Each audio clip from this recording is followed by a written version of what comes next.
Hello and welcome to this third session on Common Conditions, a play which is a roller coaster ride of incident as we career from one side to the other. I'm just going to remind you briefly, this is an excellent and pleasant comedy termed after the name of the vice, drawn out of the most famous history of Galliarbus, Duke of Arabia, and of the good and evil success of him and his two children. Galliarbus is a character we encountered in the first session, who we have never seen again. But we have been following his two children. Clarisia, who is disguising herself as a maid, Metrea, and we haven't heard that much about Sedmund, but maybe we have. Maybe a character we encountered earlier, who was a slightly narky knight, was in fact Sedmund in disguise. But the script didn't actually make it wholly clear whether that was what was happening or not. So we'll find out whether Sir Nomides is in fact Sedmund, the brother of Clarisia, later on. All will be revealed or not. Things might not be revealed. It's that kind of play. Reading this final session today, reading the Vice, the otherwise known as the Shit Stirrer, Conditions is... Hi, I'm Eric, and I will stir all the shit, and with my ruler. I have the appropriate stirring equipment. Excellent. Reading the disguised Clarisia, calling herself Metrea, is... Liza Graham, actor, singer, and Renaissance text coach, 2 actors in London. Reading a character I don't think we've encountered before, Lomia, today, is... Rachael, an actor from New Jersey. Reading a Nomides today is... Steve Longstaffe, scholar of early modern drama from Lancashire. And joining us because he just couldn't stay away, and who will be reading whenever there's a plurality of lords, because having people speaking at the same time as Zoom is always a disaster. Reading all the lords will be... Hi, I'm David, a researcher and writer on British art, based in London. Reading Lamphedon, the love of Clarisia's heart, is... Lynsey Beauchamp, actor, currently under lockdown in Norfolk. And being thrown into the deep end, reading currently Cardolus, under lockdown. Reading Cardolus and Leostines is... I'm Alex Scott Fairley. I'm an actor in Perthshire in Scotland. And I'm your host, Robert Crighton. I'll be reading what few stage directions there are and generally interjecting and hopefully being moderately witty. Let's not get our hopes up there. So in this third session, we are going from the entrance of the love interest. He's been thrown off a boat. He's had to fight with pirates. He doesn't know precisely what's happened to his lady love. Enter Lamphedon. Though deep despair doth drive in doubt due honour to disgrace, though dreadful dumps doth daunt the mind, being in uncouth place, though heart is hardened to hazard forth in lady's cause to try, against her cruel crabbed foe and venture life to die, yet must he be advisedly and in such kind of sort that as well through wit as strength it may deserve report. Therefore, Lamphedon, take good heart, like Cardolus in strength, and live in hope through fierce assault to foil thy foe at length. Though that thou want Ulysses' skill for to imagine just, or to devise in rightest wise which way begin thou must. Be bold in heart through fierce assault thy cruel foe to foil, and end his days to merit praise or yield thee to the spoil. I straight will summon on his shield to try his force and strength, in hope through help of mighty Mars to win the field at length. Thou tyrant Cardolus, who dost enclose within thy fortress strong fair ladies to their mortal grief, and profferest them such wrong. Come forth For lo, more grey thy force I'll summon on thy shield, in hope to set those ladies free, and end thy days in field.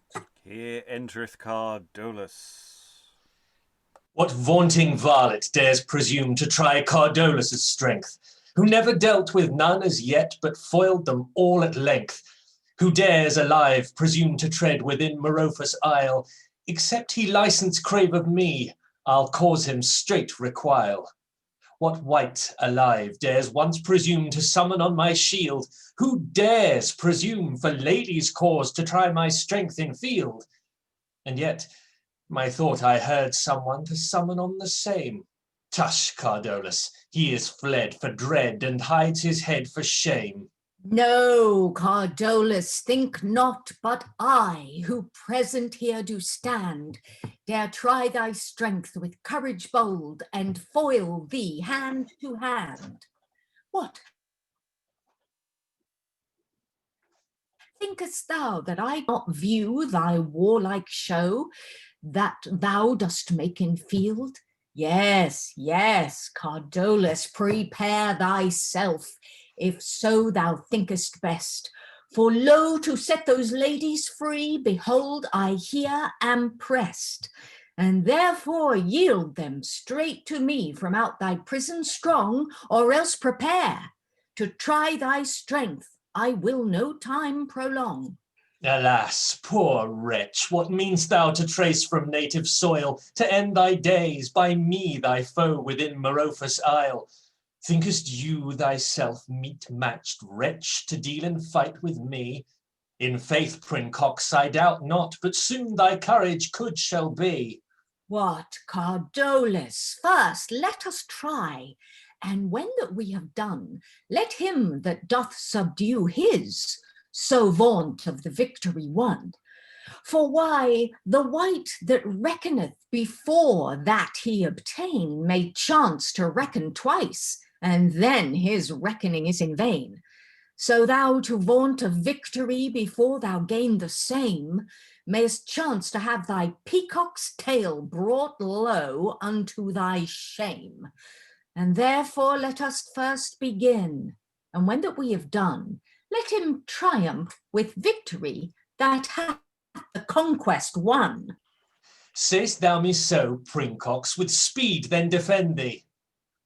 Do thy worst, Cardolus, I fear not, so I intend me.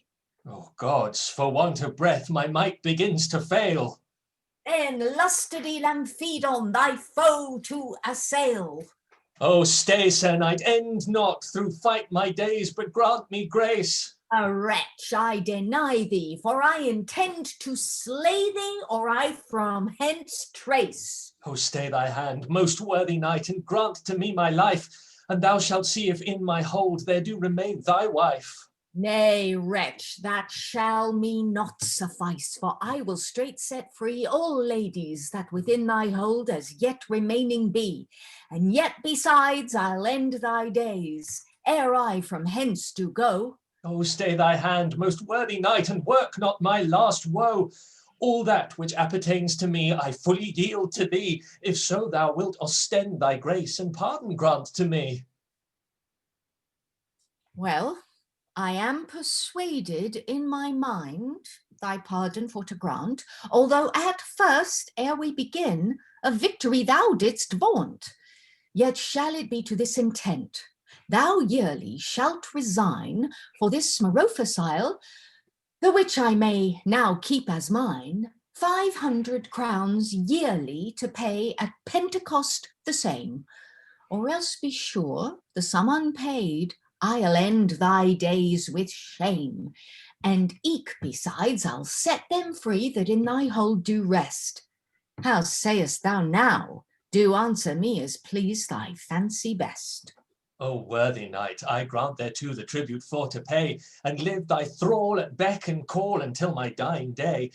And eke beside those ladies which thou camest for to set free, take here the keys with humble heart, I yield them all to thee. Well then, stand up, Cardolus, straight, and let us hence depart. For who to view my lady she I do desire with heart. Wherefore, Cardolus, come away. I charge thee straight with speed. I ready am to wait, Sir Knight, when you shall think it need. And they exit. So yeah, we've got to infer a lot of fighty action there. It seems that there are several bouts, usually ending with Cardolus saying, "Hang on, give me a minute. I need to get my breath back." Whew.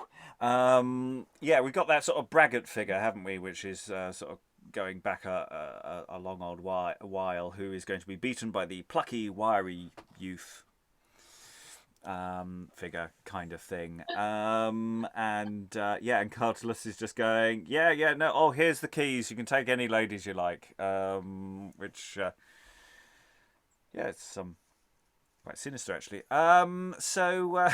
Yeah, thoughts on the room, Eric.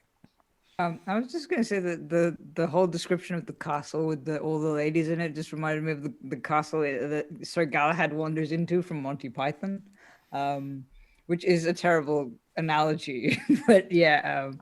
I think it's a very appropriate one, actually. It was either that or Bluebeard's castle, which is way worse. The situation has a little more in common with Bluebeard in that the ladies are prisoners, rather than, yeah. Happy, broadly speaking, happy to be there. As far as we can tell.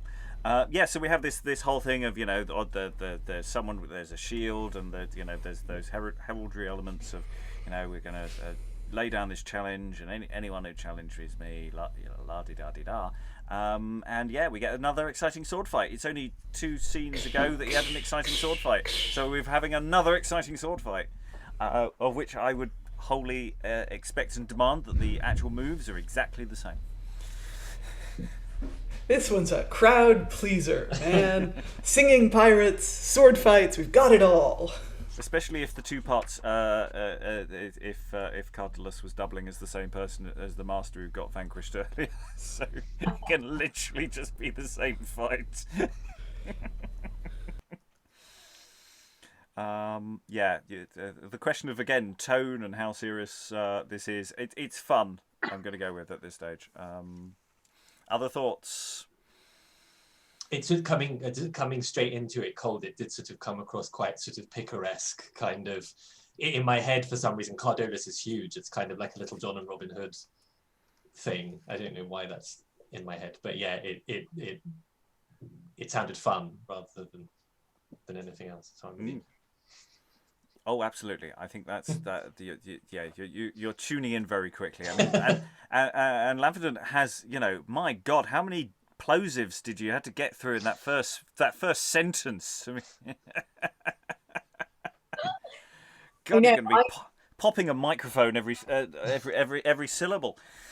Yeah, I resisted the temptation to play Lamphedon with a lisp or something else like that, but I think all of that is there depending on tonally how it would work in performance. I don't know that that's appropriate, but it's just an idea, and it's entirely possible that members of the Monty Python group would have studied or at least performed in these kinds of texts when they were at Cambridge or wherever they were. I mean, it's entirely possible that they had come across this and thought, oh, this will be good to village for something. I think it's an accurate reference. But it's great fun. It's great fun. I love this idea that he's just basically, oh, it's all so terrible, and the only thing I can do is just beat the shit out of Cardolus. Yeah, absolutely. Okay, we're going to move on to. I'm going to call it scene 14. I've been doing a running scene count. The text doesn't actually have any scenes, and there are some questions as to whether certain scenes are 1 or 2, depending on how you want to lay things out. But we're having the return of Sir Nomides, who we met earlier, who refuted the love of the maiden, who was very keen on him. So it's going to be a really interesting question. What's going to continue with this wandering knight, and who this person really is. So Nomides, please.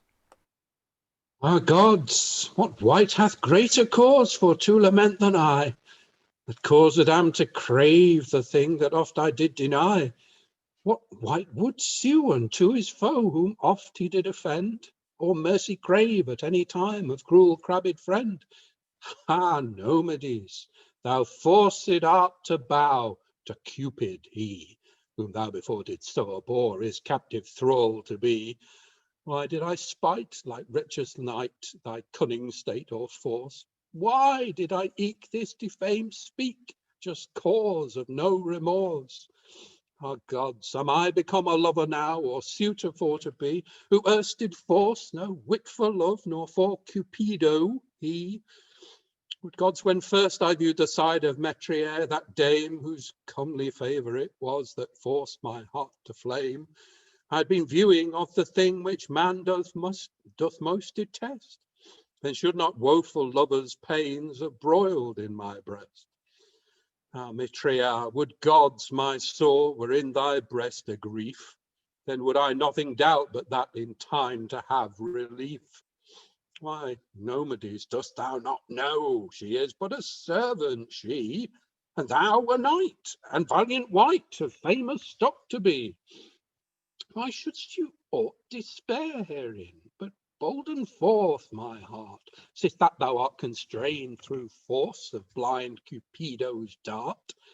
But ha, alas, this grieves my heart, that Leostines her master he, have long have been for former grudge an enemy to me, which will be cause I may not come to speak with her at all, nor view her crystal hue, whose sight it was that forced my fall. But stay, good news, I see here enters thy lady's woman fool, whom she for charity took in and keepeth yet to school.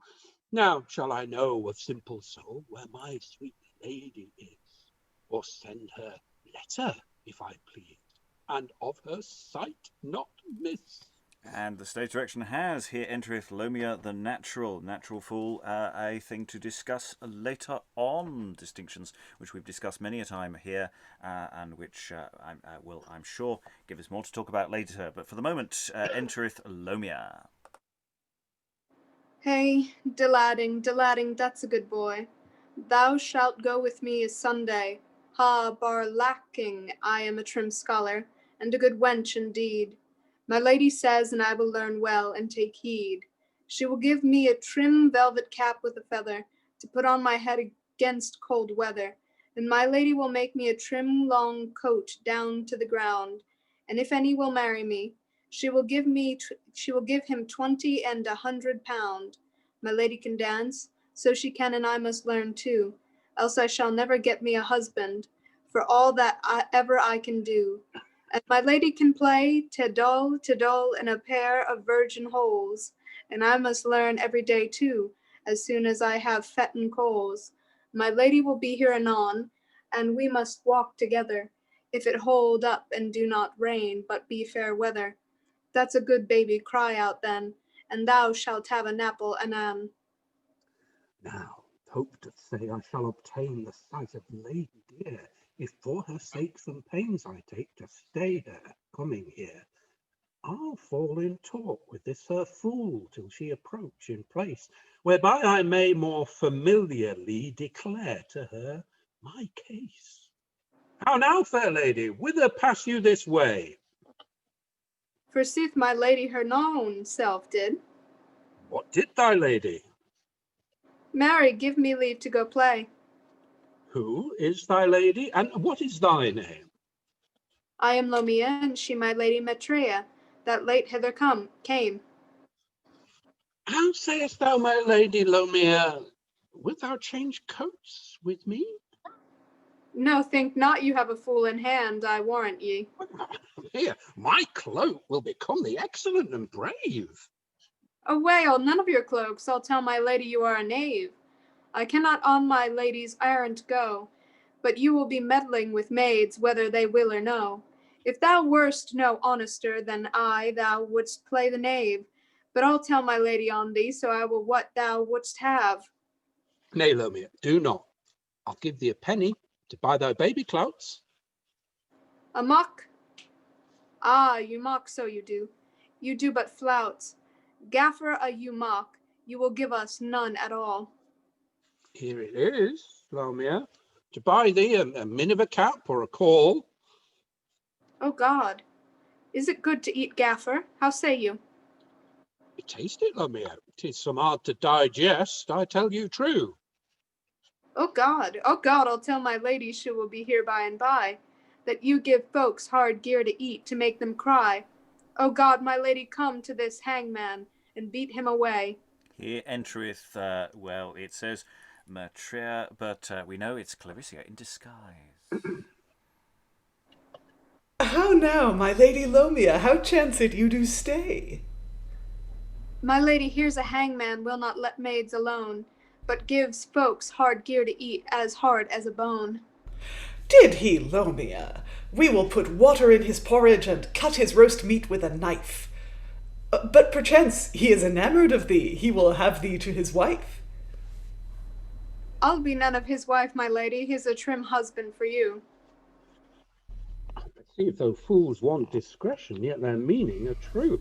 Fair lady, in absence yours, as I abroad did trace, I met your female fool, with whom I had conference for a space, of which I hope you will accept the same in way of jest, and not to judge of simple men as women think it best.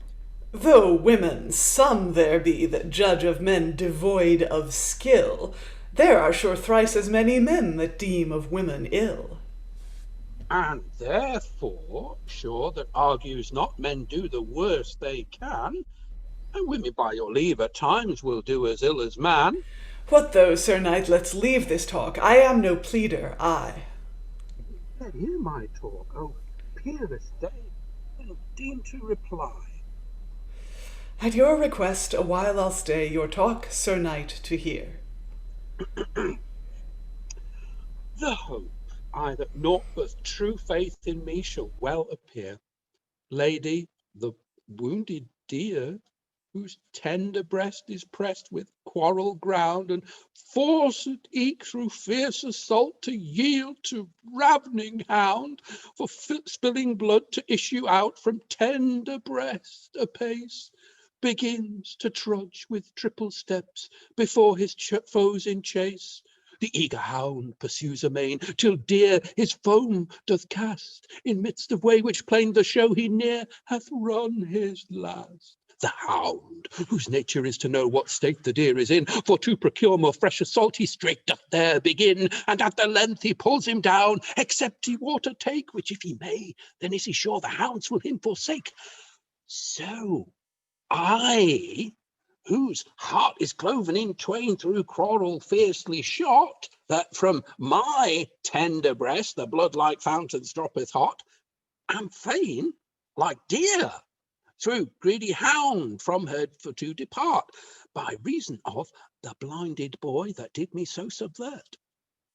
The hounds of grief unherded me, and drowned me in chase, where I with triple steps did fly, but they pursued apace, till at the length my strength did waste, and running eke did fail. For why? The hounds of deep despair my senses did so assail. The froth also is ready cast upon my tender back, for why? Alas, they me pursued, but I being too slack. Now want I naught but water brook, which if I may obtain, O lady dear, then am I sure from hounds to scape unslain. Lo here, dear dame, judge of the same, as lightly as you may. I shall, Sir Knight, unto my might and simple skill here say, accursed may that brook be, sure that would not you embrace, for whose sweet sake you wounded were, and eke pursued in chase. Her silver streams unworthy is her wonted course to keep, and for such an envious offence 1,000 woes to reap. But if I were the brook, Sir Knight, and that it lay in me to aid you from your cruel foes and from this misery, I would, wherefore, accept, Sir Knight, my good will, if you please. Fair lady, in none but you it lieth my sorrows for to ease. 'Tis you yourself, O noble dame, whom you accused thus, who never knew my grief before the truth for to discuss. You are the streams, for whose sweet sake I have desired so, after my grievous wound once given to scape to from my foe. Accept my suit, O peerless dame, deny not my good will, but yield to me my wished prey, which I desire still. And let me not for your sweet sake, O lady, die for love. Sir Knight, there stay. Demand the thing no more that will not prove. I am already linked in love with one who faithful is, for whose sweet sake I'll never love if of his love I miss. My lady, then you kill my heart for aye. What, nay? Take a man to play such a part, and the night shall be day. Come, Lomia, let us hence straight wend. Why, lady, then my life shall end. No, no, Sir Knight, you need not fear. Oh, well, lady, for your sweet sake, the griefs I bear. Come, rise, Lomia, and let us hence away. And exit Clarisia / Metrea. Yes, forsooth, my lady. Shall we go play? Gaffer, I thank you for my penny to buy my baby some clouts. O God, hangman you, I forgot to tell that you did flouts. And exit Lomia. Oh, gods, how like is this the suit of Lady Sabia, she who seeks each way both night and day to gain the love of me. Now may I say that heavenly powers doth justly me reward, for that to Sabia's proffered love I took so light regard. Yet shall not this dismay me aught. Yet once more I would prove, experience shows faint-hearted knights wins never fair ladies' love. And women are of nature such, they always do require that men should seek and also creep to gain that they desire. And exit Nomides. And that's the end of that scene. Yes, we have this mirror scene we had Nomides being wooed by Lady Sabia in the previous session, and how we have him as the wooer, and he's getting a sense of what it's like to be rejected. And like Sabia as well, is going, no, actually not going to quite take no for an answer yet. And so we're going to see, I'm sure we're going to see what happens with both Lady Sabia and Nomides anon. Thoughts? Lots of things to talk about for this scene. It's doing all sorts of different bits of work. Who wants to leap in first? Liza. Well, here we see, I guess, why Nomides is a much better match for Sabia than for the supposed Metrea. That Sabia loved the verbal debate and the verbal back and forth, and she was able to plead her cause as eloquently as he was. Metrea, understandably, having been abducted and sold into servitude, is much less up for it, and Nomides becomes the worst kind of internet guy. He becomes the debate me guy,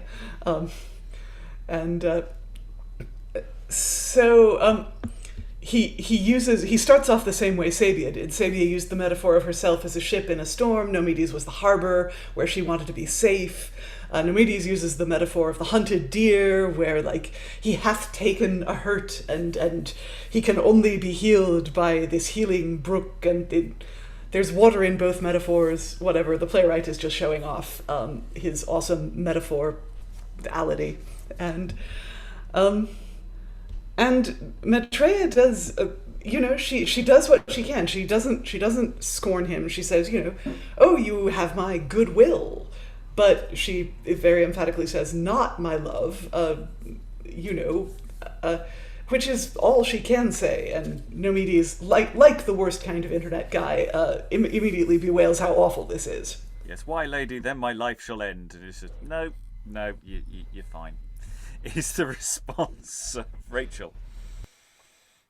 I think he's not just talking to her. I mean, like, because she says, Sir Knight, there stay. And I think that could be her telling him to stop talking and stop going in this direction, or for him to physically, stop. Because when he was talking about, like, this hunted deer, it's very, like, that's kind of a very violent, like, metaphor. And I think he's getting, like, physically aggressive, like, in her space, and she's telling him to back off after a certain point. Like, don't ask, because I mean, she's just walked out into, where are they, like a garden, and she's there with her maid, and this guy just kind of like pops out of nowhere. Yeah, I think you're right. Like, to stage that, it would be interesting to see how it came, how it came out physically between the two actors. And he talks, he speaks of her love as my wished prey, which is kind of gross and creepy. Other thoughts, Stephen? Lynsey, Eric. Oh, so Stephen, Lynsey, Eric. Yes. I wonder about the tone of it, really. I've read quite a few poems that go like this. It does seem to be, I think the kind of comic element of it really is this kind of incredibly extended metaphor. It's about 8 lines or 10 lines in, and it goes, that's me, as if we hadn't already kind of got there, It's like, it's kind of whatever the deer equivalent of Shaggy Dog Story is, So the sort of extended nature of it could be played as comic. And the reason I was thinking about comic is not just because, me, but it's prefaced by what seems to be a bit of comic business with a coin, where he's offering a coin, he's offering money, and says, here it is, and she says, is it good to eat? So I sort of read that as him sort of biting the coin, as it were. And then Nomides kind of misses the point and says, oh, can you eat it? And he goes, well, you can taste it if you want, but it's hard to digest. And then she goes, hey, he's trying to kill people by making them eat things. Do you know what I mean? So I was wondering how that would set up the next thing, if you like. And in terms of tone, it depends on how you think the sort of natural fool, what the natural fool is doing there. But it could certainly go in a comic direction as a scene on its own, whether that fits with the whole thing or not. Well, yeah, I mean, I think there's an overall question of tone in this. I mean, where the play overall has not, has had jeopardy and people being kidnapped and things, but generally it's not being played like it is. There are meaningful consequences in that sense. So there's a question of how far we go with that. Stephen's brought up the question of the natural fool. So in a modern context, this is someone who's probably neurodivergent and is being kept in the household, is being supported, fed, etc. In this case, they have some chores. To fetching coals is mentioned, is doing things, but by and large seems to be to a degree has a run of the household. The suggestion she's got a doll or something with her, or something that might to her be a doll. It's a really interesting scene because it is a little comic, but it's not. It doesn't seem to be, nasty with it or anything. It seems quite a light, the joke isn't on her per se. In a way it could be. I don't know if I'm overstating that point. So there's something really interesting going on with that, and we've encountered natural fools as opposed to your pucker clowns in other plays as well. And there's a whole series of questions about how this should be performed and how this functions. So lots of questions about that. I'm not going to deliver any meaningful answers, but I'm going to finish going around the room. Lynsey, thoughts on what you were going to thought on? Yeah, it was a really, really small point about how we've been told, and Nomides, is that how you say it, has has confirmed that Metrea is a servant, and yet in the scene that we've just seen between them, it's very much sort of equal. It's like there are just these layers of the pecking order, and obviously Lomia comes at the bottom because if Metrea is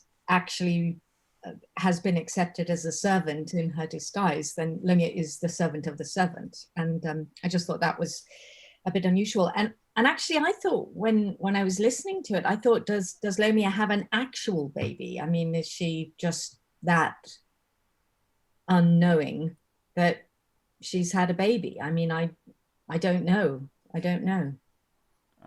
I mean, I can't be certain on this, but within the household, in that sense, Lomia's place is relatively low. But there's no guarantee that she has official duties or she's being told to do anything. It's probably more a case that Metrea is on some level keeping an eye on where they are. It depends on who the householder is. I mean, it does vary enormously depending on situations of the fools that we know of. Liza. Yeah, just making the one small point that baby was a really common word for doll in the at the time. Hence all a lot of stories that look really creepy to us about people going out to buy babies. But also, yeah, Lomia's status as fool is interesting to those of us who look at fool and clown history. That a fool could be Metrea, probably ultimately Leontinus, took in Lomia for charity, which was one way which was a thing that people did, and that she keeps her to school her. Lomia has a sort of ambiguous status between fool, servant, and lady's chaperone. Eric, I was just going to make a point about the rhyme that we had, like in the first sort of courting scene where we had Lamphedon and Clarisia. Their stanzas were getting shorter and shorter, and they were possibly getting closer and closer to each other. We didn't know. I mean, in terms of staging. And then they kept rhyming with each other. Whereas here, and in the Sabia scene, there is a very clear point where it starts to rhyme and then it stops rhyming. And then, I mean, like with each other, sort of, it goes, "What though night, sir knight, let's leave this talk, I am no pleader, and then Nomides rhymes the next line. And then when the scene's over, Nomides stops rhyming with Metrea because he's been rejected. Well, not because, but I mean, it's just interesting to think about how the rhyme sort of collaborates with the emotion and tone of the scene. Okay, we do need to move forward, but there's a lot, I think, to dig out of that, both in terms of history and also questions about what its place is in the text. I'm sure we look forward to finding out what happens with Nomides and Lady Sabia and all these characters that we've touched on earlier. We're going into what I'm calling scene 14. Here entereth Lamphedon again. Conditions will be entering anon. Oh gods, what wight is pinched with pain, as is Lamphedon he? What heart hath had so sudden joy, and straight such misery? Clarisia, for thy sake, I forced not to try Cardolus' strength, in hope for to have found thee there to breed my joy at length. But alas, hope fails me now, experience plain doth tell, that cruel pirates drowned my love in foaming waves that swell. In vain I did the combat fight with stout Cardolus he. Would gods it had now been his chance in fight to have slain me.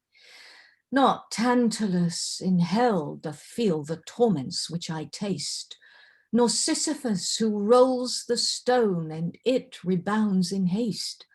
Not all the Furies in like case, nor imps of Limbo Lake, scarce feel the torments I sustain for my dear lady's sake. Well, Lamphedon, sith lady thine is dead, and drowned long time since, prepare to end thy vital days, or thou depart from hence. Draw forth thy blade, seek to invade the breath that lies in breast. Regard not life, since care and strife will never let thee rest. But first, ye muses 9, refrain from notes of wonted joy, and from your instruments so sweet to wail my great annoy. Now cease thy plaints, Lamphedon, wretch, and end thy cares and woe, and rid thy life with goring knife ere thou from isle dost go. And powers do grant for to receive my soul to heavens high, and that it there may take rest where my sweet lady doth lie. But before, for the second time, Lamphedon tries to kill himself, enter common conditions. Stay thy hand, Cardolus, for I come not to fight, as I am an honest gentleman and a right courteous knight. Ha! Gods, good news, I hope, for this the captain sure should be, with whom they say they sent my love to sell to Cardolus he. Come forth, you wretch, and straight confess where my dear lady is, or else to work thy final end, be sure I shall not miss. Cardolus, I might not fight to gain £500. Then wherefore didst thou venture to tread on his ground? To bring you such news as is for your case. What is that? Express it quickly, and seem not to lease. If you take me with a lie, hang me like a counterfeit knave. Come forth. If it be for my behoof, due pardon thou shalt have. Was there ever villain in such kind of taking this eye? I am so beset that 'tis impossible to devise a lie. And so it shall please you, Cardolus, there is a certain knight coming to win away one of your ladies fair by fight. Now, for goodwill I bear you, came to tell you the same. Mm-hmm. Least in sudden unwares your woes he should chance to frame, for he is the veriest sot that ever looked champion on the face. I dare swear if you give to him a blow, he would run hence apace. If all this be true, I thank thee for thy goodwill, but I pray thee express his name that mindeth me such ill. Now that am I ready to bewray myself for fear? For I am in doubt that Lamphedon already hath been here. Well, whither he hath or not, the truth must needs I say. Least I being proved contrary should work my own decay. And shall please you, Lamphedon is his name, the Duke's son of Phrygia that pretendeth the same. Ha! Wretch! Where is my lady thou brought'st to sell to Cardolus he? Confess the truth, or be thou sure thy days soon ended shall be. Cardolus, stay thy hand, I'll fight for no lady I. No, wretch, my name is Lamphedon, and that thou soon shalt try. Jesus, you not me? I am Conditions your man, and for naught else but to seek you only I hither ran. Conditions, stand up. I have subdued Cardolus, and am never the near, and have set all his captains free, but Clarisia is not there, which breedeth my care and impaireth my wealth. Be of good cheer, noble Lamphedon, your lady is in health, but is in Phrygia as a servant with Leostines he, and liveth in great grief and misery. For why, she thinks you not alive, but drowned, this is plain. Ah, gods, is this true, Conditions, and dost thou not feign? Jesus, when did you take me with a lie? Be bold, that which once I say I will not deny. How came my lady to be a servant, I pray thee express? As we trace on our way, the whole to you I shall confess. But where is Cardolus, noble knight, that he's not in place? I have pardoned him conditions and granted him grace, upon condition he shall never offend lady again, and eke to yield me tribute, whilst life he doth retain. Well then, let us be jogging towards your lady apace. That is the place to which I most desire for to trace. Wherefore with speed conditions come, let us away. And exit Lamphedon. Proceed on by your leave. I might not here to stay. I would it had been my chance to try with the Cardolus he. Ah, 'tis so wonder that such strength in a little man's arm should be. But by your leave, 'tis good to be merry and wise, the truth to say. 'Tis not for the weak heart with the lion for to play. Well, there is no remedy. I must after my master Lamphedon he, for I dare swear he thinks it long till with his lady he be.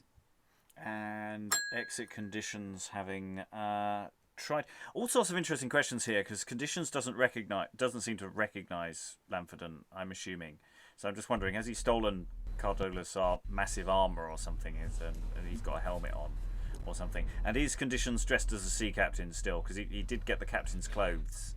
So there's a whole series of questions about how this scene is functioning, because it seems to entirely be based on the principle that people do not actually know who they are at first sight, unless I'm totally missing the point, because I suddenly went, hang on, is this scene supposed to be earlier in the play? Because it seems like this is a setup for a scene we've already done.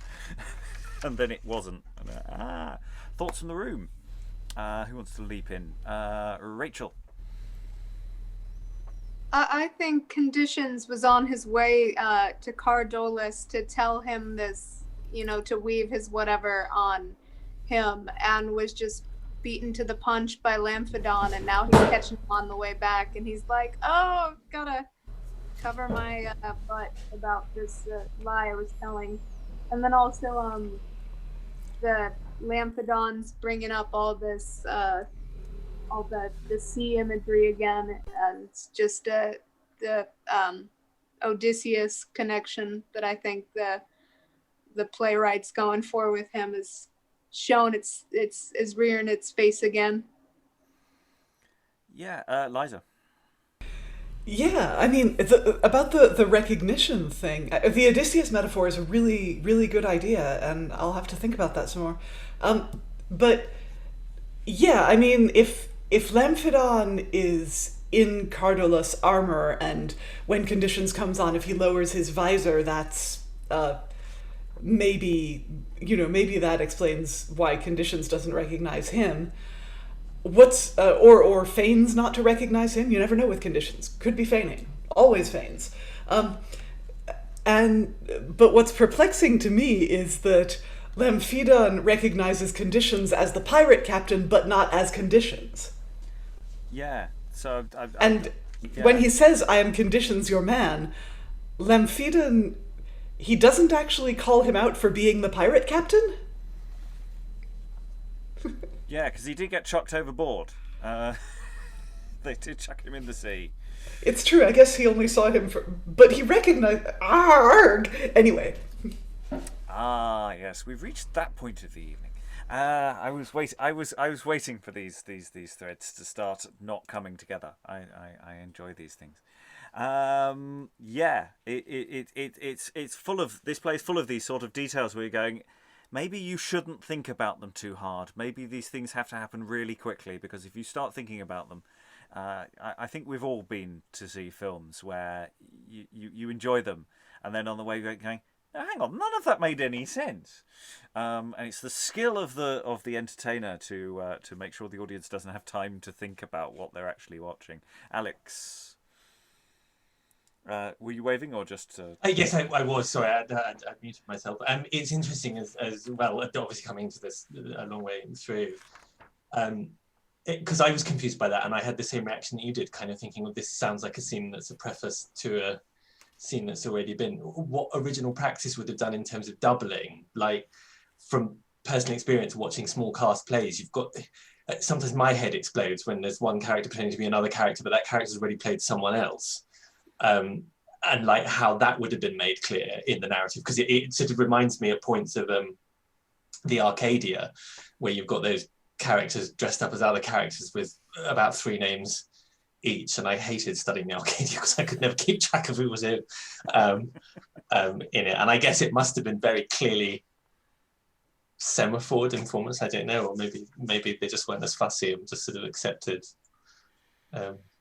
whatever went on. But because I think it says at the beginning, doesn't it, can be played by 6 people. So I didn't know sort of how much doubling there'd have to be involved. The title page alleges that it could be. Right, yeah, there's always a lie, isn't it? Yeah, I mean, it's not far off. You could do it with 6, but you'd need really fancy footwork, and you'd need an audience who accepting a convention that someone is literally almost just going to turn around and be somebody else. It's almost not a costume change thing, or there's some stuff that would maneuver it better. There's clearly an idea in the playwright's head that this needs to double in some way, but whether it's 6, I personally think it's closer to comfortable with 8, but maybe not.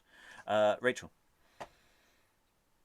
I think like how these characters, like they're doubling on their names too. I think this is like a sort of joke. Part of the joke of the play is that it's not just the actors doubling, it's that these characters are doubling. And I think maybe it's not a parody, but like, what do you call it? Like one of those, like a meta joke, like a meta theater joke. You know, I think that's part of the enjoyment of this. And maybe sometimes that's why they don't recognize each other. It's because it's one of those things where it's,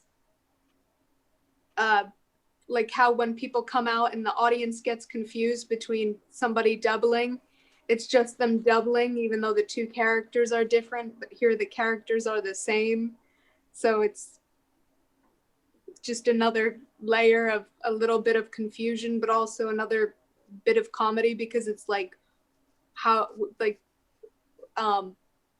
what Liza was just saying about how do you not recognize each other, and that like frustration. I mean, I came up with the thing about the armor just on the principle that, you know, that's just something we need to lampshade everything so it all sort of works. I mean, the other thing we should mention is Lamphedon. He's trying to kill himself again in despair. I mean, it's the second time. It's the second time he has this massive speech of "let me kill myself now," and second time someone comes in just in the nick of time. And there's always that possibility of just.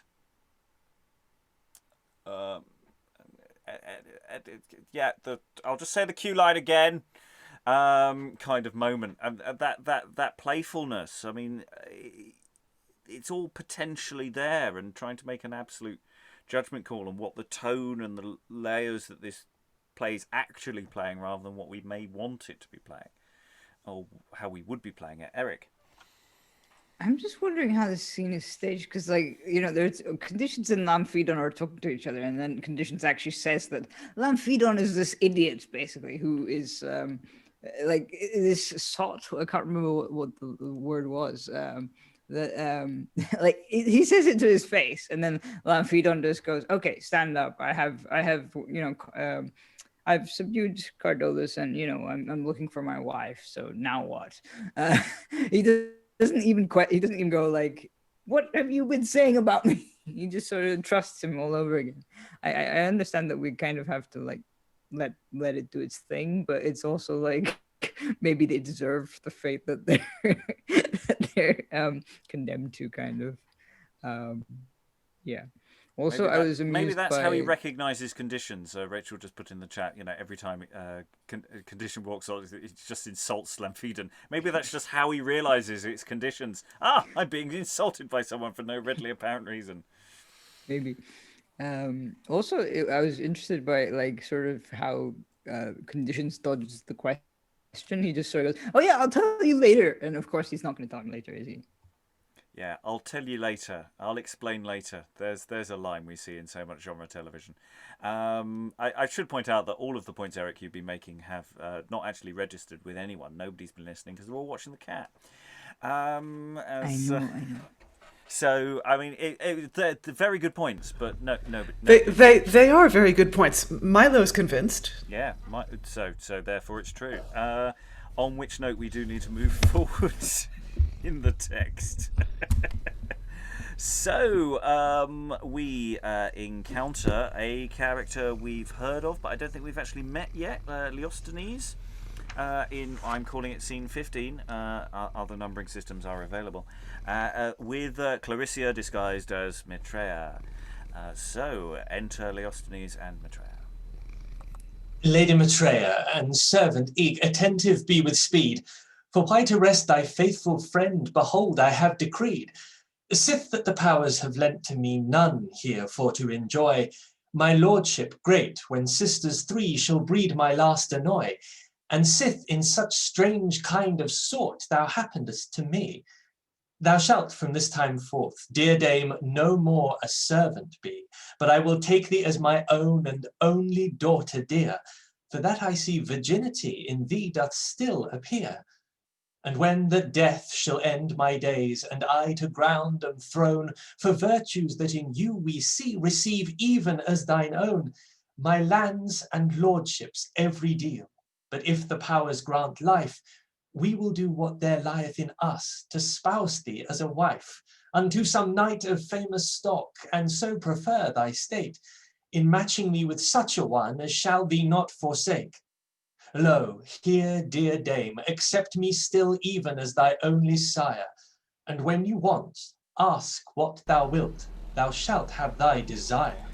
Right, loving Lord Leostines, and only master eke, whose heart is set and also bent mine only joys to seek, do grant your simple servant here to utter forth her mind, and then accept her as she is and as you do her find. Why, Metrea, ask what thou wilt, I am contented, I. Then aid Apollo's pleasant muse me rightly to reply. Right, reverend Lord Leostines, and master in like case, I yield your highness entire thanks, and if the gods grant grace, I shall your simple foundling here still dutiful remain, else the heavens me consume with speed, and end my days with pain. I am your simple servant here, and still would gladly rest, but that your highness hath devised what for my state is best.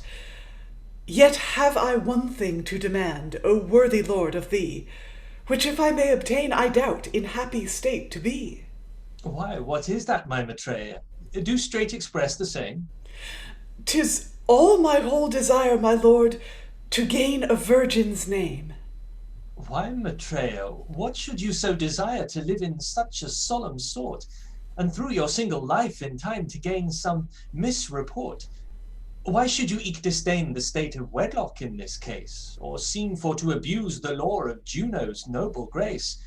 No, do not so, my Metrea dear, sith that dame nature she hath framed with skilful workmanship such comeliness in thee, thou mayst in time obtain some one unto thy loving fair, as will thee count his chiefest joy and only darling dear. Wherefore be ruled, persuade thy mind, incline to my request, and I will seek, if God permit, what for thy state is best, which shall be also to thy mind, if so thou wilt agree. Ye heavens, still do strengthen me. Dear Lord Leostines, more to say my tongue unable is, to render you the entire thanks that you deserve, I wis.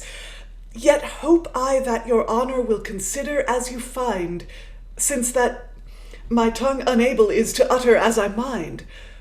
So grant your simple servant here to live in Dian's chase, for so she sets her whole delight each folly to displace. She forceth naught of Juno's games, she counts them but abuse. To rest in true virginity, such games she will refuse. Lo, here, dear Lord, do grant to her in virgin's state to rest. For why I think and deem in mind that for my state is best, and not for that I think my wit should pass your noble skill, but from my infancy till now I have requested still. Lo, here, dear Lord, on knees I crave the sum of my desire. Stand up, Metrea. Sith thou wilt needs, thou shalt the same aspire. I am content that thou shalt live in virgin's sacred law, so that without my full consent from thence thou never draw. No, this is all I bind thee to. Answer me, I crave. No more I will not, noble lord, more than I already have. Well then, come on, let us depart with speed to court again. To wait upon your noble state I will omit no pain. O God, shall love of goods constrain me now my knight forsake? Or flattering words allure me once my wonted love to slake? Shall proffered courtesy constrain me, or move my settled mind, that at my loving lord's return he falsely should me find? No, no, Lamphedon, for thy sweet sake I'll ever faithful rest, though they should seem with goring blade to pierce my tender breast. But woe be to thy parents, those that did us so disease, and caused us to fly from them for dread unto the seas. Woe be unto those pirates they that did with cruel hand even drown my love before my face, except he swum to land. Woe be unto that cruel king even of Arabia's soil, whose cruelty was chiefest 'cause we undertook this toil. And last of all, woe be unto Conditions, that wretch who left me here unto my grief by subtle crafty fetch. Now am I sure my lord is drowned, though he did bear in hand, when pirates flung him out of ship through force, he swum to land. Now am I sure he did but feign to leave me here behind, when that he said he would abroad my loving lord to find. A cruel, crafty, peevish elf, ha, flattering, feigned friend, that through thy feigned, forged talk deceived me in the end. At which point it should be pointed out that Conditions has actually sneaked out behind. So this lengthy diatribe is nicely undercut by the fact that Conditions is going, oh yeah, in the background. We don't have an exit cue for Leostines, but we can assume that Leostines has exited. Before we go forward, suddenly we've got this offer of estate, and you've landed on your feet again in one way, but of course you want to become, I assume, a Vestal Virgin of some description, and would, if only to preserve yourself ready for the return, hopefully, fingers crossed, of your love, and make sure that your place in society is secure. So yeah, complicated. These decisions you have. Thoughts from the room. Rachael. I think Leostines is Galliarbus. I think he's doubling here, just because Galliarbus is in Phrygia and he's got that lordship or whatever that the guy gave him in our first day. I just think this is funny that he's offering his daughter to be his only daughter instead of a servant. We're all starting to see characters we haven't seen for a while in everybody. So there was a question before we went on. Is Nomides is that really Sedmund? Well, if he is, then that got creepy super fast. But maybe he was and just didn't recognize. Nobody recognizes each other. Maybe there's magic non-recognition dust everywhere. So maybe. Other thoughts, Eric? I was just impressed by the way Liza handled a flattering feigned friend that through thy feigned forged talk. That was just a mouthful, like all the F's in one sentence.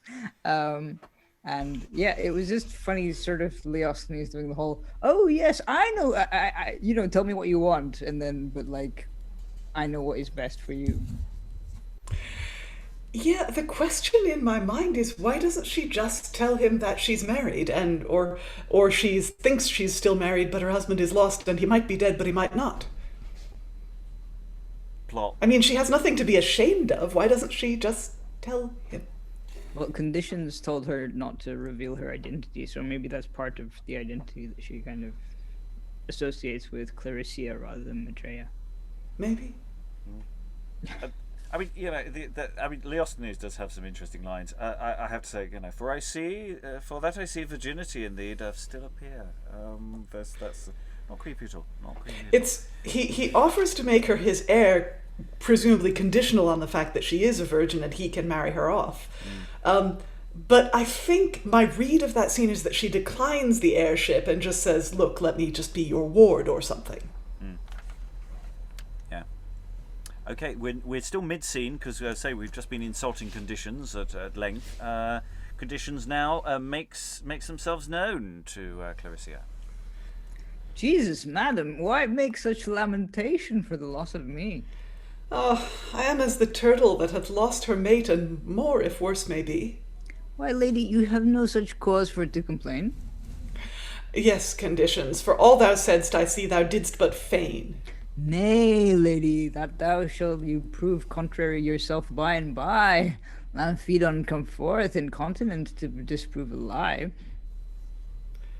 And I think that's a stage direction. Or not. It is indeed a stage direction, well noted. Here entereth Lamphedon embracing his lady.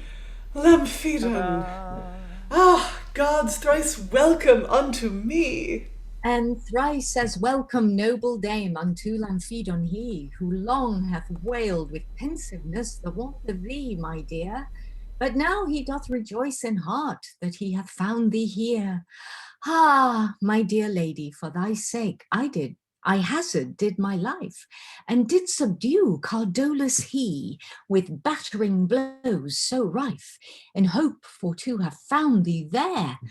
But seeing it was in vain, I sought most desperately to end my days with cruel pain. But I have to yield the powers most entire thanks and praise, in that they sent conditions he, else had I find my days. As I in time, most constant dame, the whole shall show to thee, and partly I perceive, my dear, thy constancy towards me, the which through fame is blazed abroad unto thy lasting praise, and shall in books registered be when death shall find thy days. Though to thy fame, most constant dame, report hath blazed this. And to thy praise, thy name to raise, report will never miss. But, Conditions, pardon grant and mercy eke extend, for blaming thee without a cause who never did offend. Pardon? How can you ask pardon and do him such offence? By your leave room, therefore, I must needs hence. Nay, Conditions, stay and pardon my lady if she did offend, and be sure for thy courtesy I will reward thee in the end. I have been a cutter amongst women, though now at the last cast. Well, madam, though through entreaty my anger now is past. Here entereth Lomia for her mistress, and the vice jostling her. O God, this little hangman is jostling maids against the wall. For if I had not stand stiff, I had catch a great fall. Whom have we here? Marjorie Mookduck, or Flower of the Frying Pan, or Joan of the Jake's House, or Mistress Marian? She hath a face like a howlet, and when she begins to frown, there are no more wrinkles in her forehead than in the back of a gown. Madame, this same hangman is lusty and cannot let one be in rest. Let me alone. I'll tell my lady so you were best. My lady, my lord the austere, praise you come to him straight. Stay a while, Lomia, and anon on his honour I will wait. My lord Lamphedon, come and wend we hence to court our way, where we do mind most secretly your person to convey into our chamber, where we will a while ourselves recreate, and then upon your luckless chance we mind for to debate, and so in time convey ourselves through privy fetch away, for why to live in servitude I sure ne will nor may. Constant dame, unto thy friend whose peer is not alive, that to gain thy friend his company pleasant and smile. I sure am now constrained through force, or to account thee wise. Nay, my love, not I, for 'twas Conditions' device. Conditions? God, sure in such matters thou dost pass. Know you not how that in women's matters I am the wisest that ever was? Sure, so thou art, but Lady, we must about it secretly, lest some belonging to your lord our dealings chance to spy, which might through their empoisoned hate procure our care and woe, and so our secrets be disclosed, or we from hence do go. I warrant you, my lord, you need not so to fear. Well, lady, let us go, for I desire for to be there. Conditions, stay thou here a while, until we do retire. So Lamphedon and Clarisia exit, leaving Conditions with Lomia. Dear God. God saves it, is it even so well? Dispatch, gentlemen, I heartily desire. This gear comes now if her master Leostines he knew that Lamphedon in Lady Metrea's chamber should be. You were all the sport and pastime that he should excel. Gods of faith I care not, for I will tell. God saves, Lomia, what wilt thou tell, and of what? Of my lady, and of the trim gentleman, and thou goodman squat. Why, Lomia, what didst thou see me do? I pray thee declare. No, I'll tell my lord, so I will. I do not care. Then I will thrust my dagger in thy belly by and by. O God, I will not tell, and you will not make me cry. Then what wilt thou say when thou comest to Leostines he? Forsooth I'll say 'twas not you that kissed my lady, 'twas he.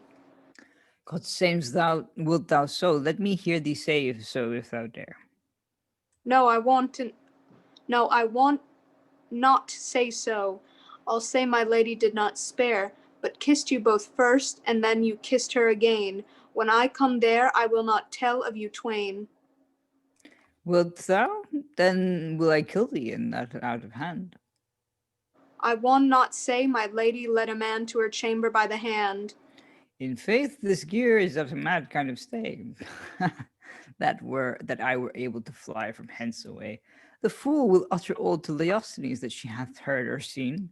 Alas, Lamphedon, thou wouldst wish this day had never been. God sames, I were hanged on some gibbet that is strong. Here entereth Leostines with a lord or two or more. So lords plural standing by. My lord, I marvel why Metrea absents herself so long. It seemeth that she weigheth no whit our counsel given of late, that thus her wonted courtesy she seems for to abate. It may be so, O worthy lord, as you have here expressed. My lord, attend me, I may not rest till truth shall be confessed. My lord, you won not see my board. You look another way. What, Lomia, are you here? How chanceth it you do stay, and bring me no more word from your mistress again? Why, forsooth, my lord, I thought much to take so much pain. Where is thy mistress, Lomia, that we cannot see her? I'll tell my lord on you now, because you did beat me, my lord. I will not tell my lord, and you will put up your thing. What? Is there any that would seem to fling or profit a fool any kind of wrong? It is but the fool's fashions, noble lord, the time to prolong. My lord, I did see nobody kiss my lady, so I did not law. I see the fool hath heard and seen something that she standeth in awe. My lord, my lady is not gone to her chamber with a gentleman she. My lords, how like you this? It seems she hath oft deceived me. Of truth, dear lord Leostines, we needs must deem it so. If this prove true, let them be sure that I will work their woe. No, forsooth, my lord, my lady did not say so. Forsooth, 'twas he. Why, what did he say? Mary give you poison to drink, and carry my lady away. Law, I did not tell of you. Will you beat me any more? Dog's wounds out of my sight, you crooked-nosed whore. By his wounds, what shift shall I make to escape away from hence? I stand in such a quandary that I would give my life for 2 pence. Let me alone. It is good to save one as far as I can see. I will step in and affirm the fool's talk most true to be. So if the worst fall, I shall be sure myself for to save clear. Though my master Lamphedon and his lady by dear. Ha! Lord Leostines, all is true that the fool hath confessed, for I myself did hear all in like as his cases is expressed. Is all true indeed? May I trust thee of thy word? If you take me with the lie, thrust me through with thy sword.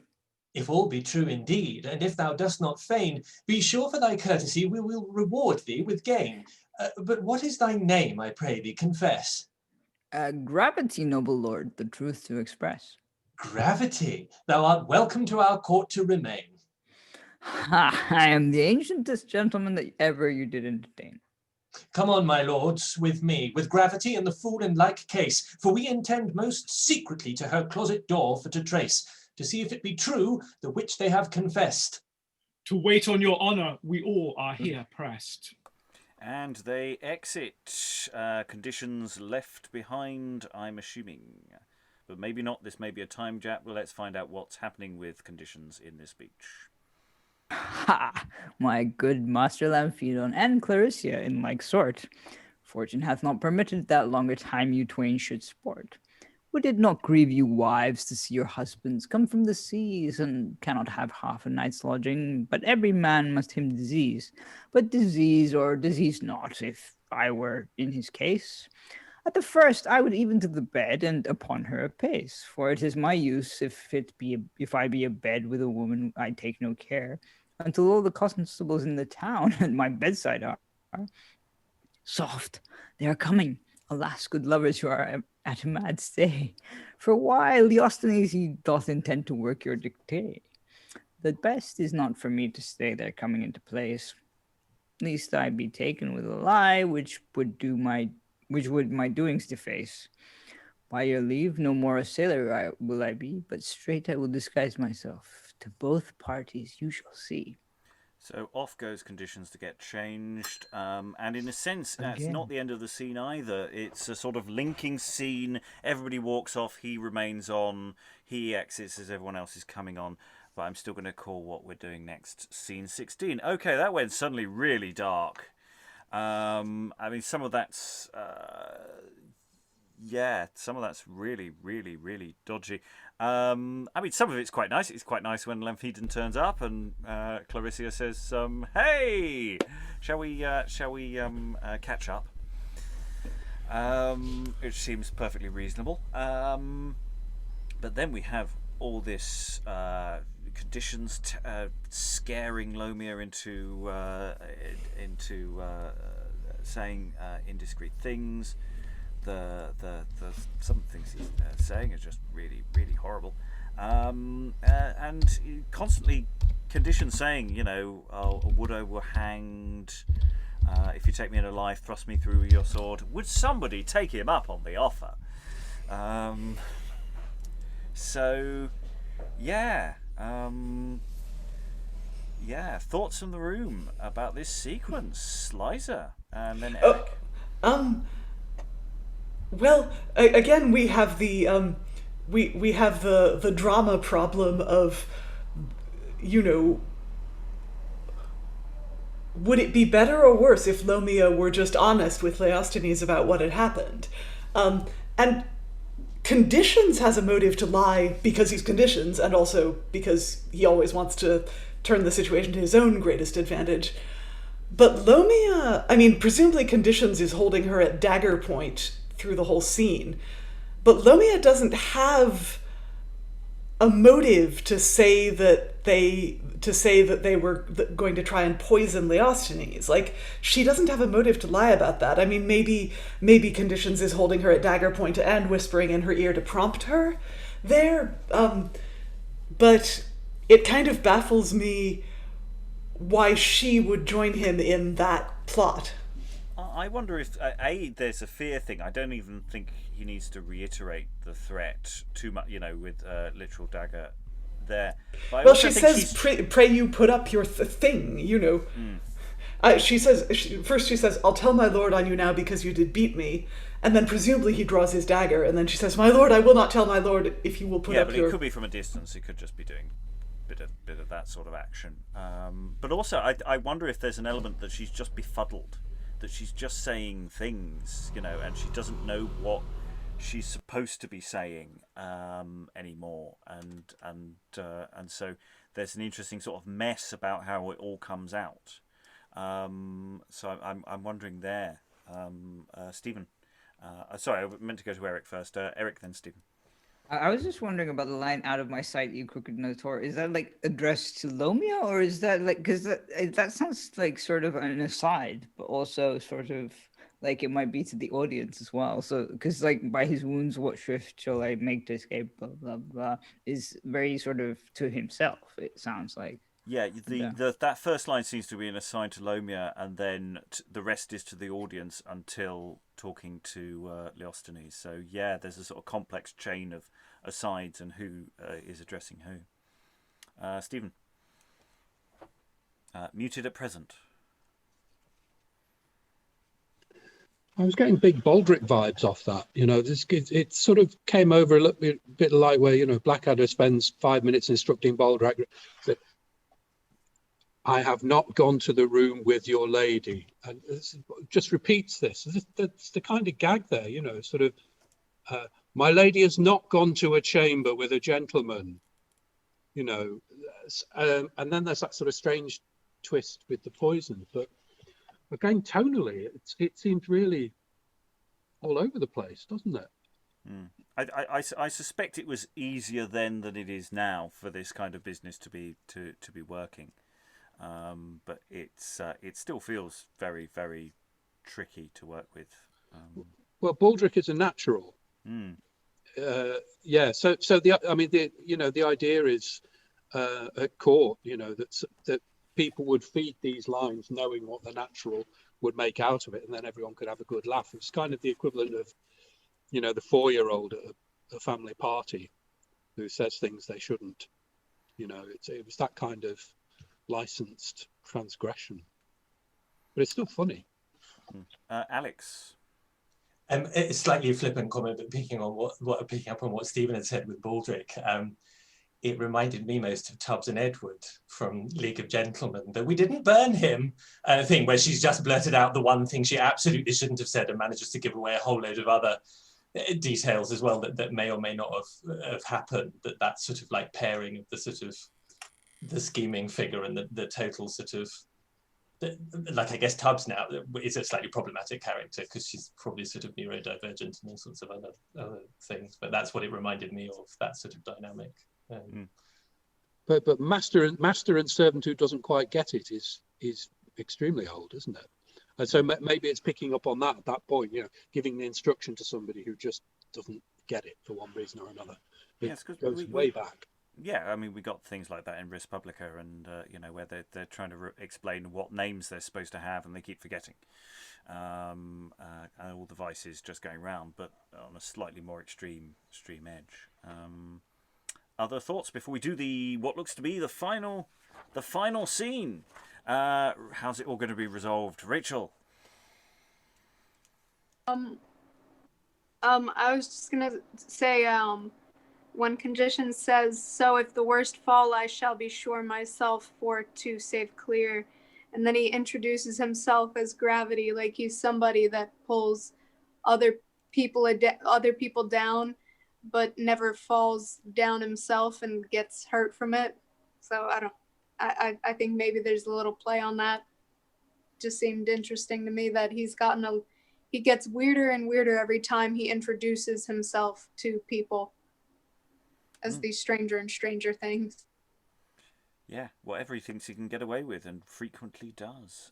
Okay, we have this very briefly, Eric. I thought gravity meant as in like as in gravitas, like not gravity as in like literally gravity. But I don't know. That might be a double entendre. I don't know. All the implications of the word are sort of will orbit as well as that. It's either that or it's George Clooney and Sandra Bullock in some sort of weird conjunction in this character in this moment in time. I don't know. Maybe that's what's happening. That's not what's happening. Ignore me. It's late. Okay. I'm calling this scene 16. Here entereth Leostines, two lords leading Lamphedon and Clarisia. In I don't know how many clothes they've got on, or what was going on off stage, who knows. Essentially, this is straight after everybody marches off, everyone marches back on again. Come, sirs, and bring away those captives with speed, for why to work their final end I fully am decreed. Ha!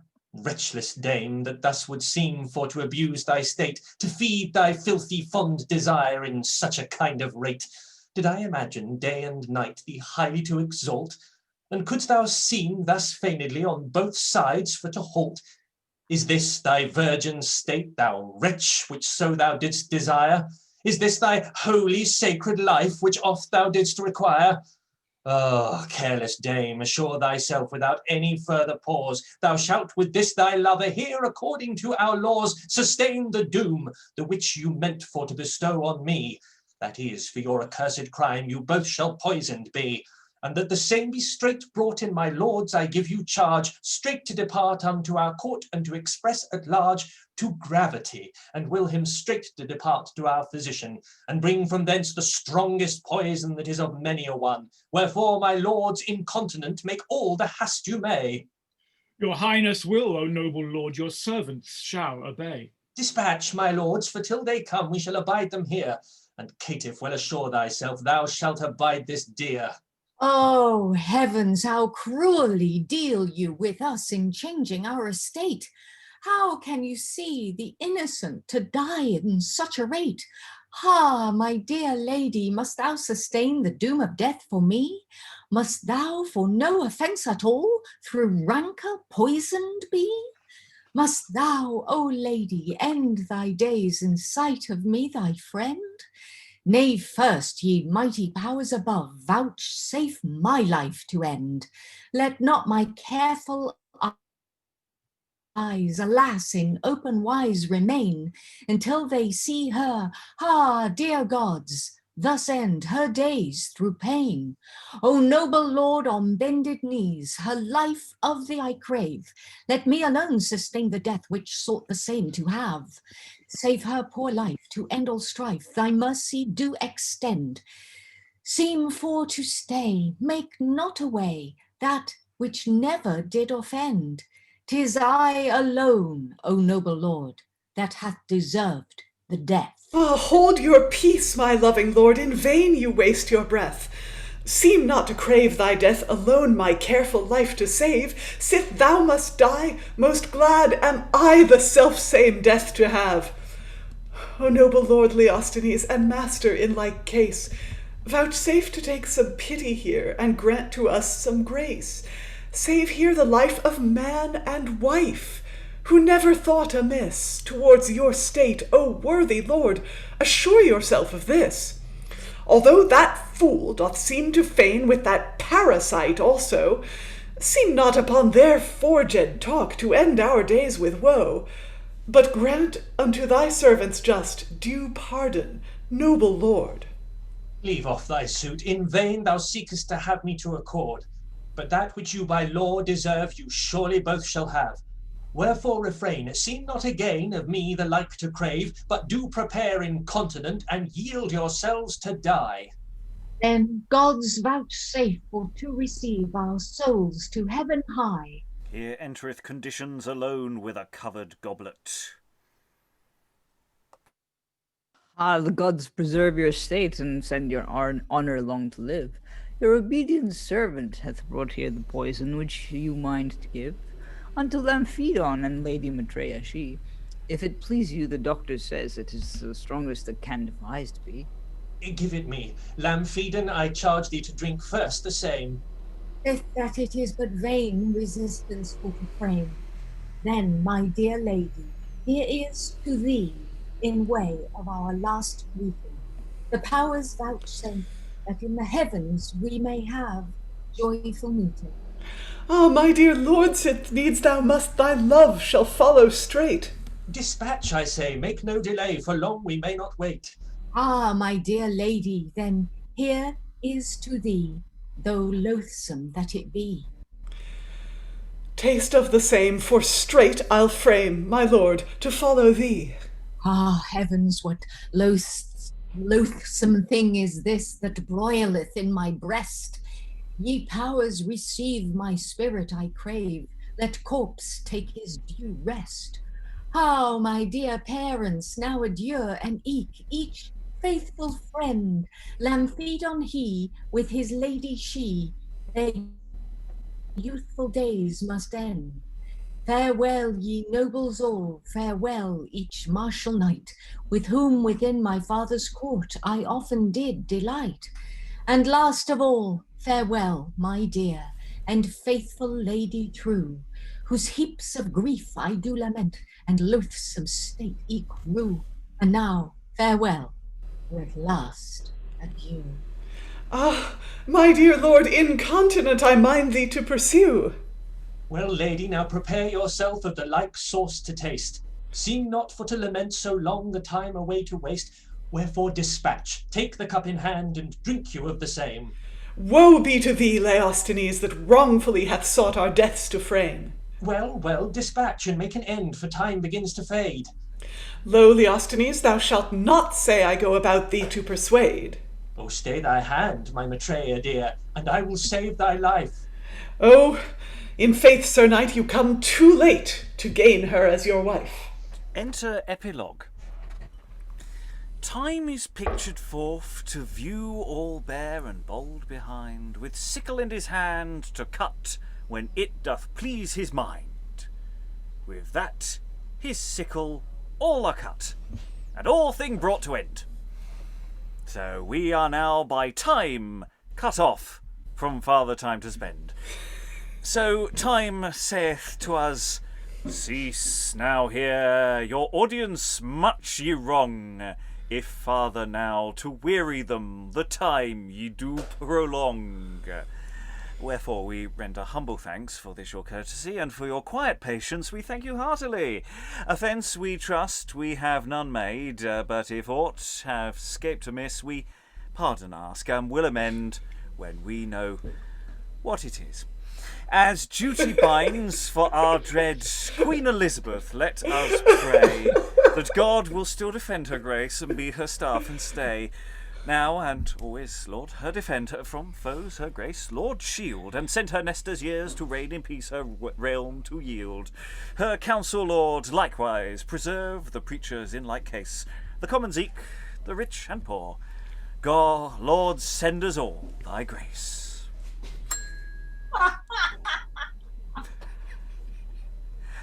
Oh, I was so looking forward to the end of this play. I was so looking forward to that epilogue. So I'm stopping the play here because, well, we're running short, a bit short on time. So there we go. And time's just going to come in and say, right, no, that's your lot. Someone's switching all the lights off. It's 10 o'clock in the studio. It's time to switch the lights off. No more filming. That's how to end a play. Just it stops. Is Metrea dead? Did she drink from the poison? I love it. What are we going to do now? Yeah. So I think we can say Lamphedon does die. Metrea might die. Who knows? It feels like the end of an adventure serial. Find out next week what will happen in the thrilling adventures of. What it feels like is the end of an episode of Police Squad, yes. where they hold the freeze and they're not really frozen and they're all kind of or 24. What is it called? The one that's like 24 hours and then like every time you have to like yeah. Well, the drums from EastEnders come in. Yeah, totally. So, Playwright. Can you put another coin in the meter? They have left open some. I also don't know the textual history of this play, how many texts we have, whether the texts agree, whether there's any material in one text that isn't in another text, or whether we just have one. I am fairly certain, I'm just checking now, there is one text, and this is it. We may have got additional printings, but as far as I can tell, that's your lot. So we never find out what happened to Sabia, Nope. and her dad, who's awesome. We don't find out what happens to the other dad. We don't find out what happens to Nomides. We don't know what happened to Sedmond. But they have left room open, even if what we have is a complete play. They've left room open for a part 2, where Conditions reveals that it was just a sleeping potion, but they've lost each other again, and they have to find each other, and there are more pirates. And meanwhile, Sabia has disguised herself as the Pirate King and has taken Nomides captive. And sorry, that's just my kink talking. Well, I have to say this is asking for a fan fiction as sequel, isn't it? It really is. I think the epilogue is clearly just saying, well, not only do we not have any more time for this play to go on, so it's just going to sort of stop there. I think it's probably also saying, playwright didn't know what to do with all the stuff he set up, and here it's fine. It's like, I'm sorry, dude, the playwright ate some ergot of rye and is on the floor frothing, and we just didn't, this is what he had by the deadline. Anyway, we're approaching we're in extra time. Lynsey, I know, may have some time pressures, so I'm going to go around the room to talk about the play overall, what one would do with this play. So many thoughts. What would be cut? What would be adjusted? All sorts of questions. Lynsey, I'll go to you first. I mean, I think we have to do this, even if only for our own pleasure. And I think we need to maybe do two versions. We need to do the serious version and the absolute pratfall version, and see which one we like better. And we must adorn ourselves with fabulous costumes and hats, and as much weaponry as we possibly can. And we must have a real boat on stage and all of that stuff. I just think it's just hilarious. That's my final thought. And I will probably need to drop off the call now. So see you all soon. Okay. See you. Bye. I have to say the idea of doing this is really appealing. And I said last time, this is this text that's asking to be interfered with on many levels, and the fact that it ends the way it does is just giving me more and more ammunition. I mean, there are big chunks of this that I would be going, right, that's probably not something that we need or we want, so there might be adjustments or cuts that I have in mind. But yeah, with this question of tone, what do we do with this text? All sorts of questions. I'll go to David, who's been a witness for the whole week. He stayed on. He was only going to do one session this week, and it's ended up being 3. So David. Well, I feel cheated, really. All my expectations undermined. I mean, I want to go out and write the rest of it now. I think. Yeah, I mean, it does say on the thing this is the most famous history of Galliarbus and his 2 children. There isn't one. I mean, this is clearly this sort of fictive. This is the most famous one. This is the only one. So it's sort of this clearly it's this made up and a slightly silly thing. That could just be the person printing it just thinking, oh, it must be famous. It must, it's just blurb. But yeah, I mean, this is an epilogue that you could attach to the end of any play, isn't it? Really, then it's the all-purpose epilogue. So, I just time just turns up and says, right, that's it, your time's up. Come in number 27, your time is up. So, okay, what if time is actually conditions and he's conning the audience out of seeing the end of the play? Well, we had that meta thought that maybe conditions is basically the playwright just adding more material and just keeping the situation spinning and just keeping more plates going. So yeah. I mean, he does kill them at the end, in theory. He does turn up with the poison. So if the play that's what playwrights do. We're all psychopaths basically. We're just killing. We invent people and then we kill them off and do horrible things to them. We're all sociopaths really. Any more, David? By the way, do you feel that's? No, maybe I'll go to someone else and I'll. Okay, Alex, having been thrown in at the deep end, having been given this sort of ending to this play that you haven't really seen much of. You wandered into the cinema late, and you spent a long time buying sweets and popcorn, and this is what you got. I think I got the best bit. I kind of got the I didn't have to sit through the beginning of it expecting something else. It's weird because it totally wrong-footed me. I was kind of expecting, it was giving me Candide vibes, or sort of the Rose in the Ring, the Thackeray thing with all the mixed identities and this sort of picaresque of wandering around, meeting random characters who turn up for one scene and then you sort of never see again. And the whole doubling thing in Candide, because there's about a million different versions of it, that in some versions Martin doubles with Pangloss and it's so obvious it's the same person.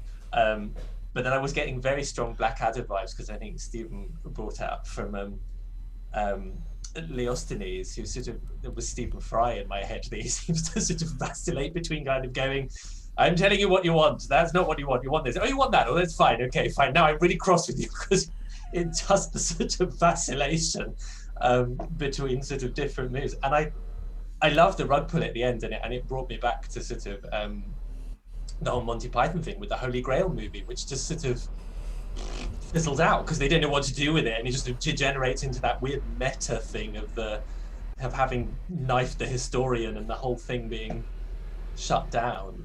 I think there's definitely mileage in it. It's sort of, yeah, I love the sort of slightly meta weird, and really brave to disappoint your audience in that way, or kind of play with them in that way. It sort of reminded me ever so slightly of King Darius. I think everything reminds me of King Darius now because I loved it so much, but the sort of slightly better crafted version of King Darius. Well, I don't think it can be better crafted than the glories that is King Darius. I don't think there's any structural crafting to this at all. I think it is, and this happens, and this happens, and this happens, and it's keeping the ball up in the air. I think you're right. There is a sort of King Darius vibe to it in the sense that you don't know what it is. You think it's one thing, and then it's something else, and that tricksiness of the things that are happening in the 1560s and 70s, when you haven't got into this production sausage line of plays that you get when the playhouses get going, where things get very systematic in how they're produced. You have this experimentation as companies are getting bigger. They're not able to necessarily do some of their earlier repertoire because the legislation's changing. There's interesting different pressures, and this is just fascinating. Rachael, final thoughts from you?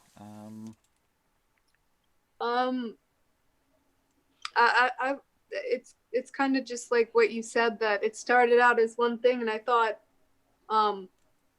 that it was actually going to be one of those more serious morality plays, and then it gets bigger and bigger as it rolls on. It snowballs into so much outrageous stuff, and then it just ends this way. Nomides, before he leaves, in that last line, he starts saying he's gonna creep around, or something like that. Ladies need to be creeped around on, or something. So I feel like he's in the background, just like with an open book, like in plain sight, like not even hiding, just like trying to be a bystander or something wild, maybe, or maybe he just goes away forever. Who knows? But I just imagine like that's a gag, like in between people changing, that if they're taking too long, he just goes out and crawls around on the floor. For trying to hide. I don't know. This play is absolutely outrageous. Eric, final thoughts from you? I think up until conditions met Lomia, I was thinking, this is totally, it's going dark, but I mean, we can turn this into a comedy. It's still fine. And then it went really dark with the Lomia stuff and the threats and stuff, and then they had poison, and I'm like, okay, so what's the point of this? And then it ended like that, which made it even funnier. I don't know, it's just sort of copping out as a writer. I have done this when it's like, okay, I'm just not bothered to end this, I'm just gonna kill them all and that's it. It just it catches you so much by surprise. You don't really it just makes you laugh, I think.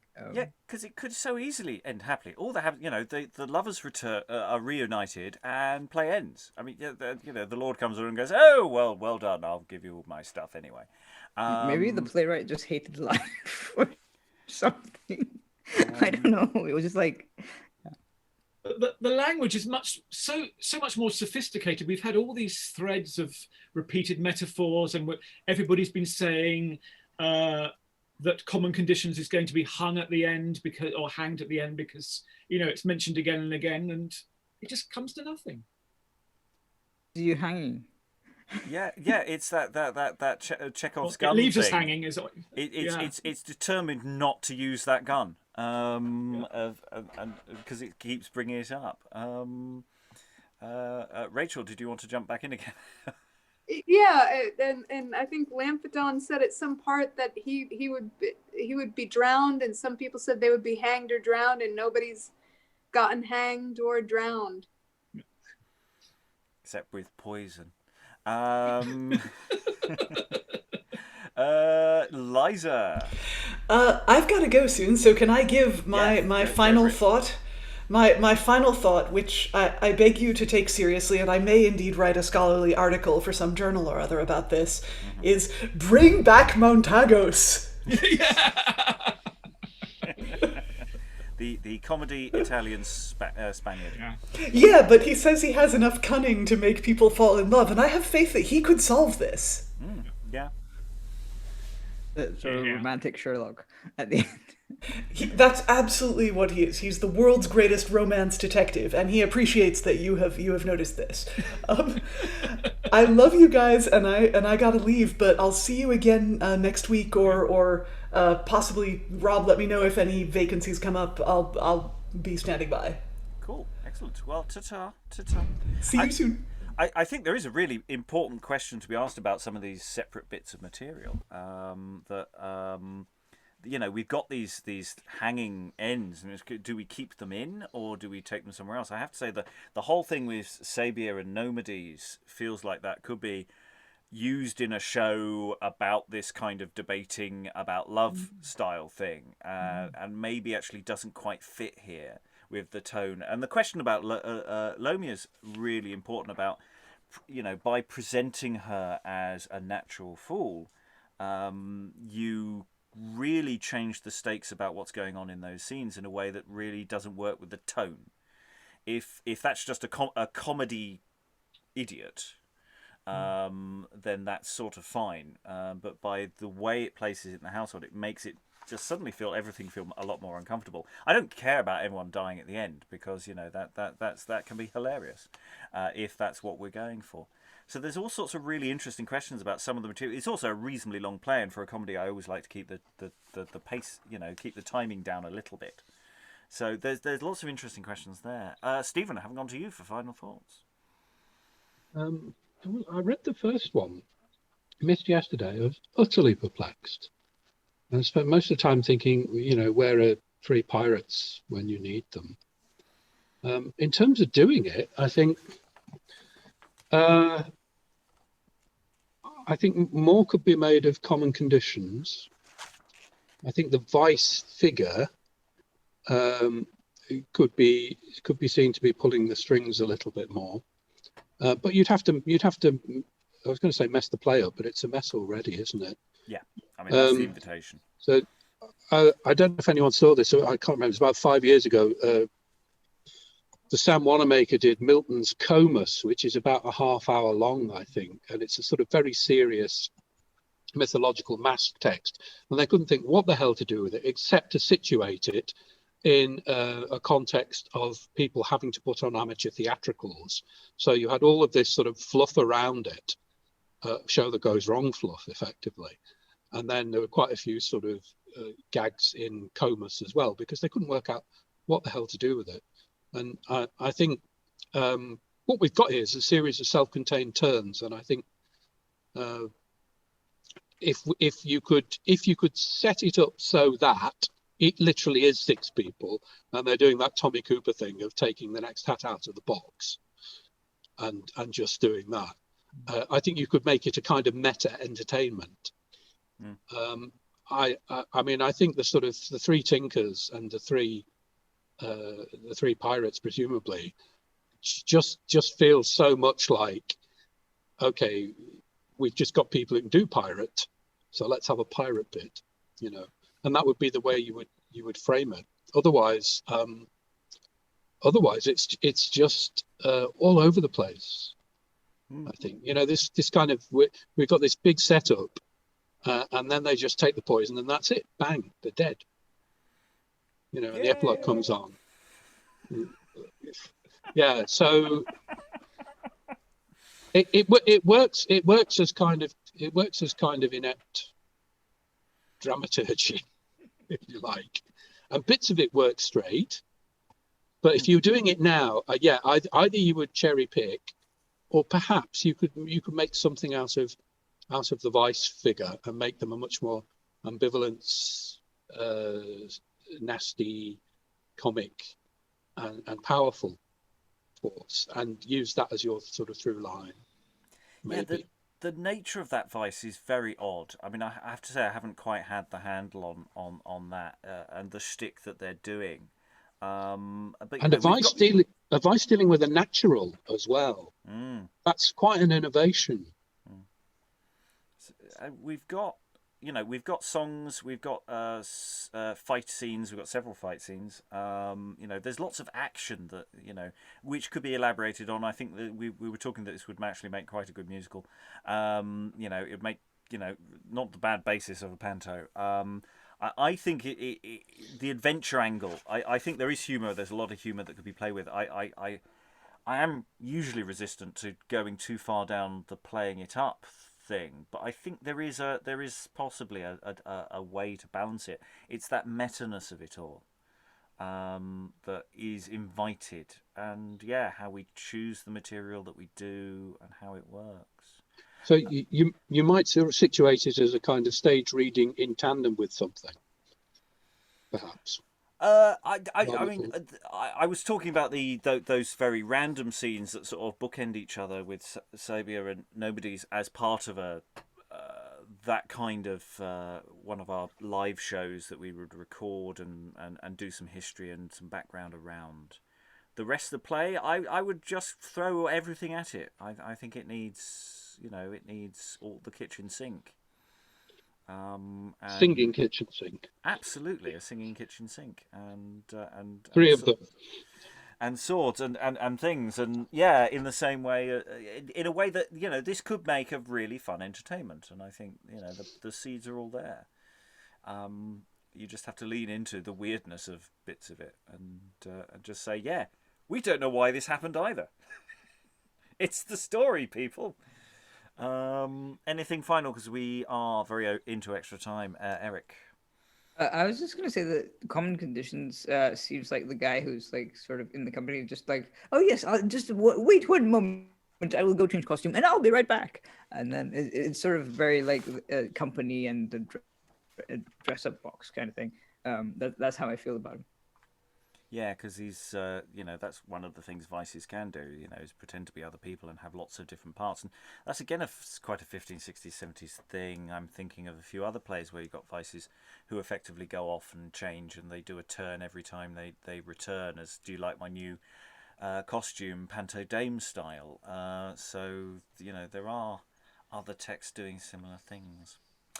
Right, well, that's it for Common Conditions. I say that's it. I feel like we'll be coming back again, if not soon, but sometime. Thanks to all the readers in the room, those who are still here, as well as everyone who's had to leave early. Thank you very much, and goodbye.